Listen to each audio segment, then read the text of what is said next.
Foi, beleza. Então tá, começou. Bom, bom dia a todos e a todas, boa tarde, boa noite, para quem estiver ouvindo nosso podcast Farofa.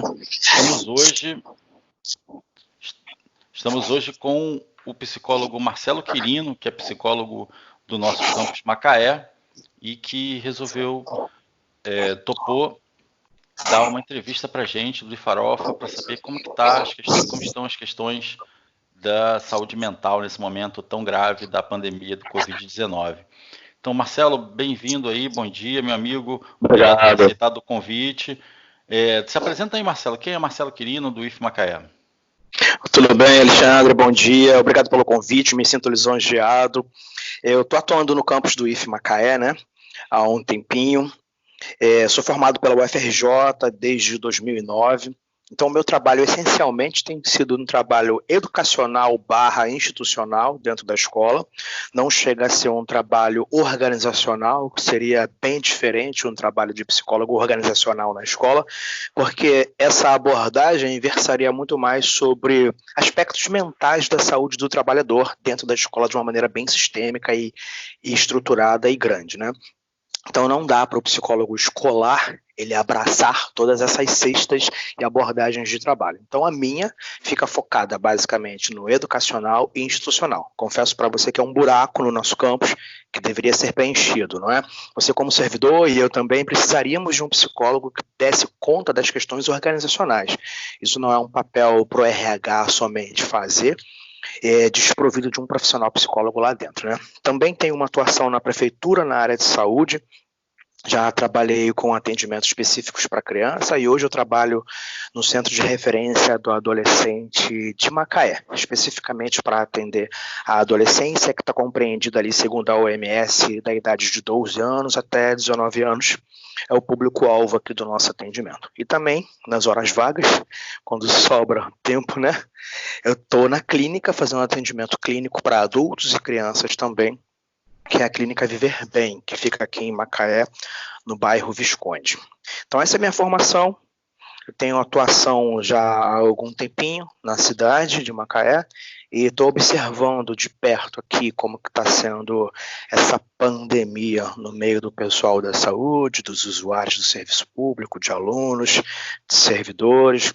Eu acho que eu estou bem na esquina, né? Porque sendo profissional da saúde, estou vendo as duas ruas, que é tanto a do usuário quanto a do servidor, a do profissional da saúde, e te confesso que está todo mundo pirando, Alexandre.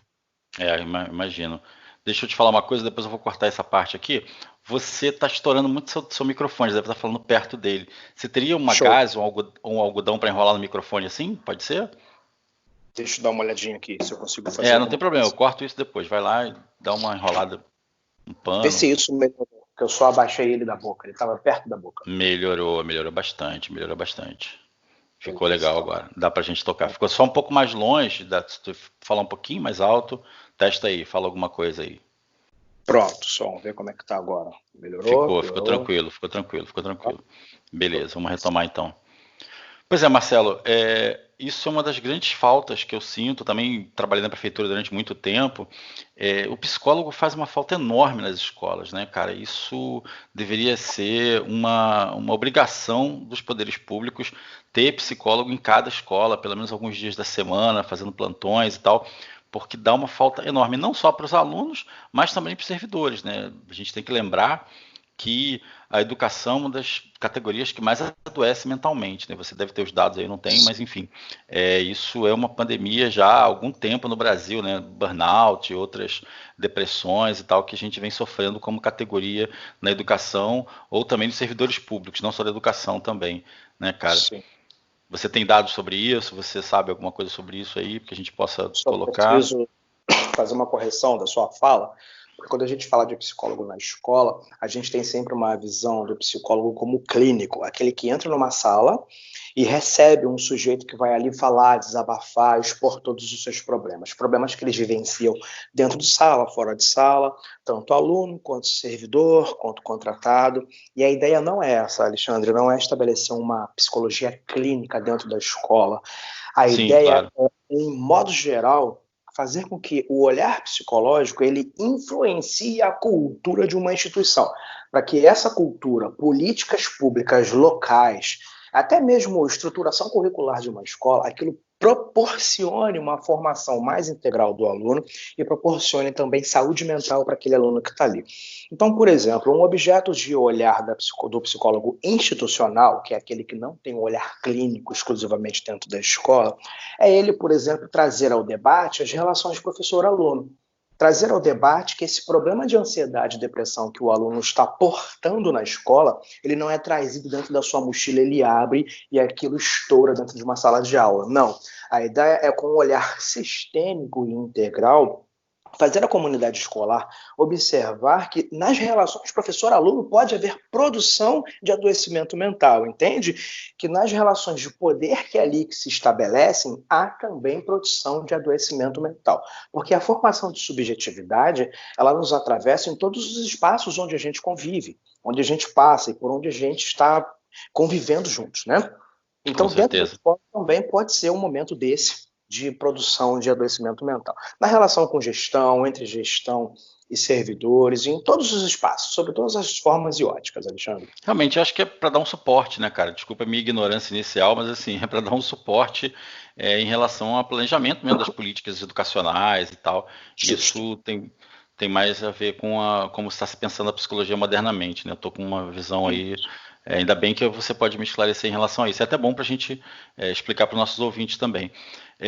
Bom, Marcelo, olha só, a gente sabe que a pandemia é o tema do momento e tal, o tema desse episódio também, e pandemias são históricas, né? Eu, como professor de história, dá para a gente trocar uma bola depois sobre isso, mas assim, a gente pode dar como exemplo a peste negra, né?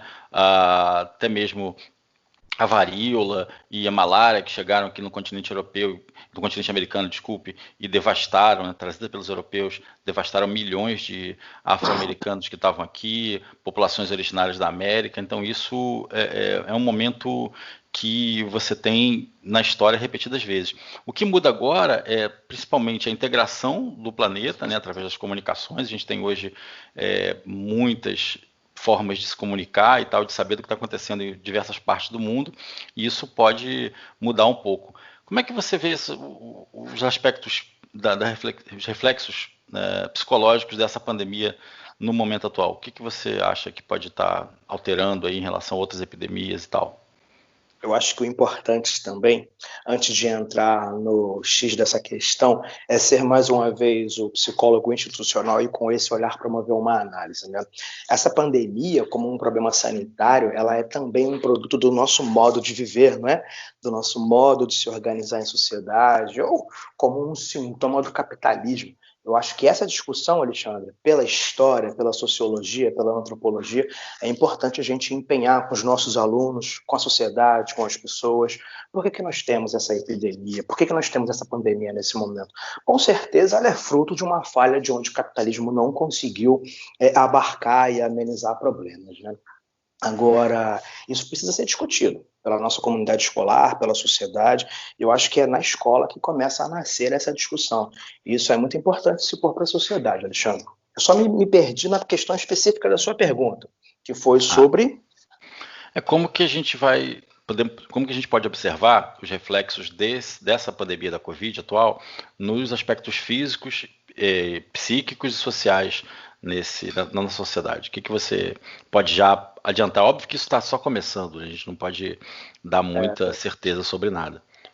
É verdade, eu posso falar pelo que eu tenho visto, né? Estabelecer um prognóstico social fica algo bem inicial, né? Algo bem inicial, nada que a gente possa fechar.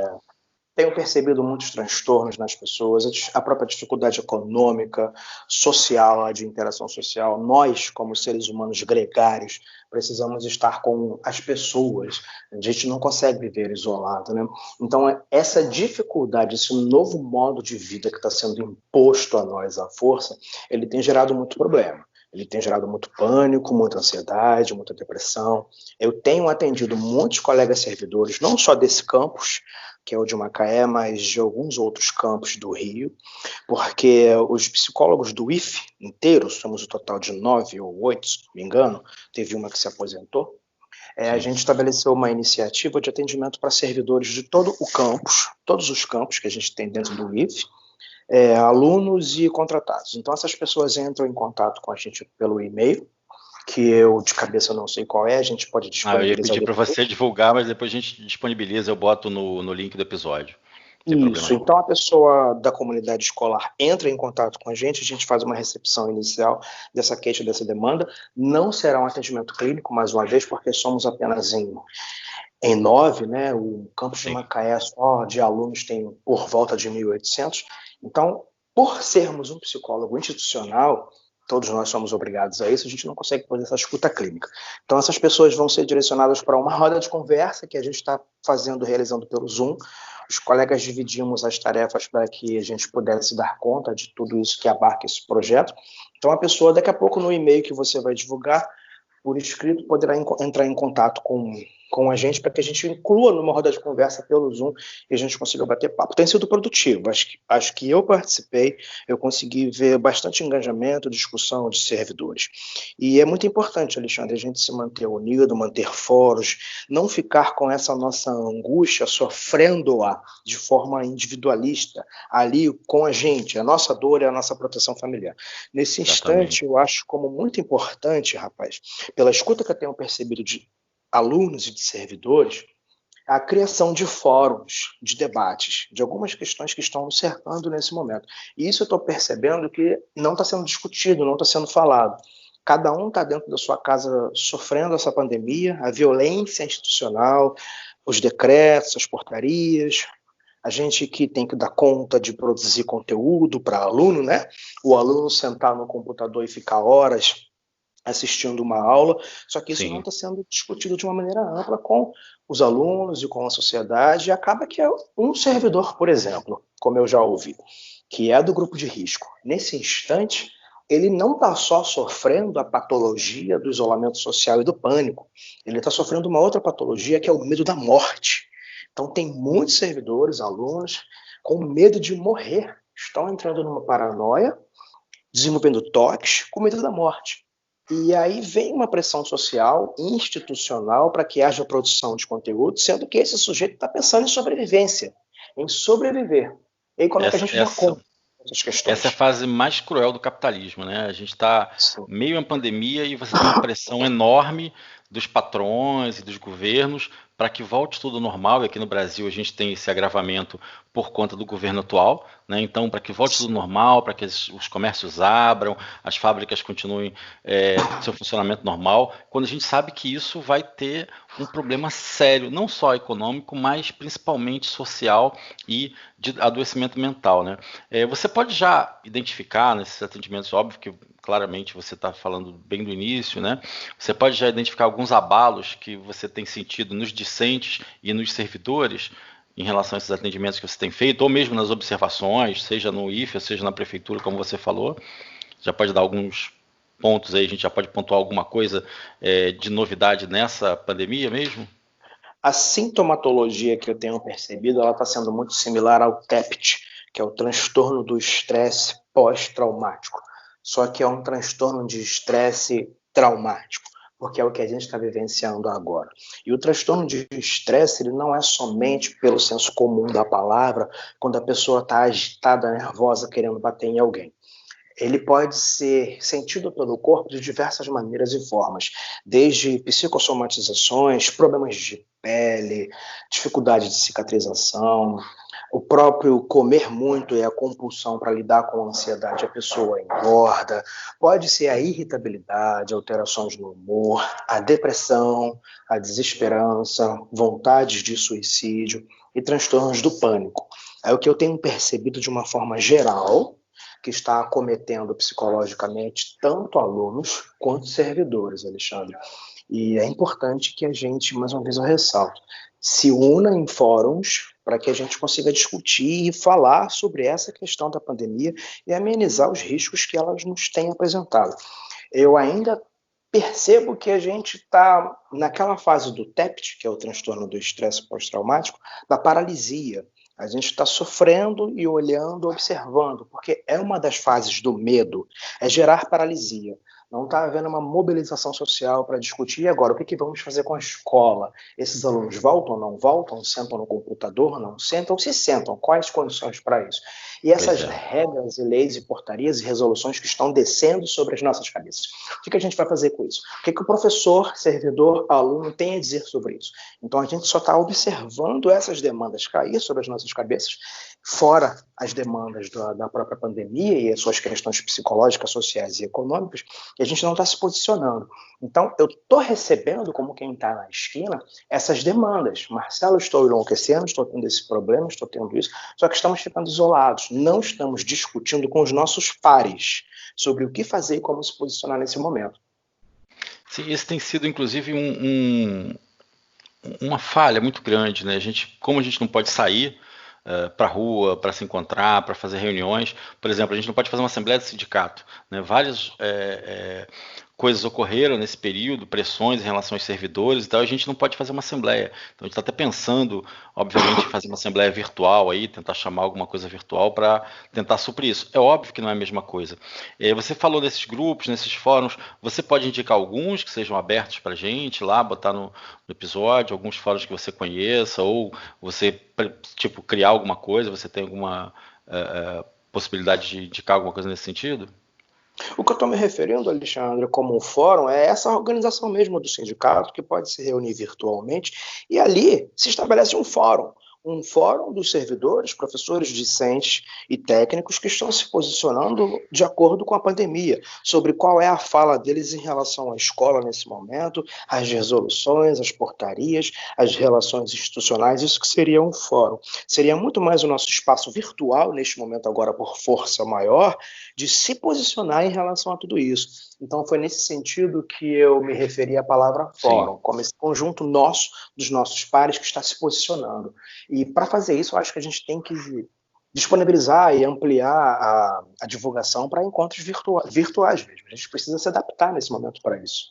Certo. A gente tem percebido até a multiplicação de lives, né? Muitos movimentos sociais estão fazendo lives, estão fazendo encontros por rede social e tal. Isso também tem dado um certo alento, né? Uma certa unidade. Acho que isso é uma coisa que a gente deve aprofundar, sem dúvida, né? Você, em relação agora, vamos tentar dar uma desanuviada no clima. O que você indica para servidores e discentes nos seus momentos de lazer? O que você acha legal das pessoas fazer e tal, se desconectar um pouquinho desse mundo tão trágico que a gente está vivendo? O que você tem indicado para os seus pacientes e indica para quem não está te acompanhando? Em primeiro lugar, contactar os nossos pares, os nossos servidores, os nossos alunos, os nossos discentes e gestores, para a gente conversar entre si sobre trabalho, porque a gente está em casa, a gente está trabalhando. Sei que não responde a sua pergunta, porque você me perguntou sobre lazer, né? Mas fugir desse enfrentamento pode adiar um problema lá para frente, né? Que vai ser sofrer pressões políticas para uma volta de trabalho, por exemplo, precoce. E aí quem é do grupo de risco faz o quê? Se teve volta precoce, eu vou ter que me expor ao vírus, né? Então, em primeiro lugar, isso. Em segundo lugar, aquilo que já está sendo amplamente divulgado mesmo pela mídia. Manter a rotina, fazer uma adaptação para que você tenha em casa a sua própria rotina de estudos, estabelecer alguns objetivos que sejam grandes para que você consiga, por exemplo, se desafiar com eles. Então, por exemplo, assistir um grupo de séries, um grupo de documentários, algum grupo de alguma coisa que seja uma rotina que vai te ocupar por médio prazo, não de curto prazo. As pessoas estão estabelecendo rotinas para curto prazo, para aquele dia. Então, é importante que a gente tenha desafios para o longo prazo dentro de casa. E aí a gente pode usar a criatividade para que esses desafios sejam vários e múltiplos, né? Aprimorar a comunicação familiar, porque como a gente está em casa, a gente está muito mais exposto ao cônjuge, ao filho. Eu acho que aprender a falar de emoções, de expectativas, de relacionamento, de comportamento, pedir desculpas, isso é importante para que essa convivência, já que a gente está confinado, ela fique uma convivência de qualidade e que não seja promotora de saúde mental, de adoecimento mental.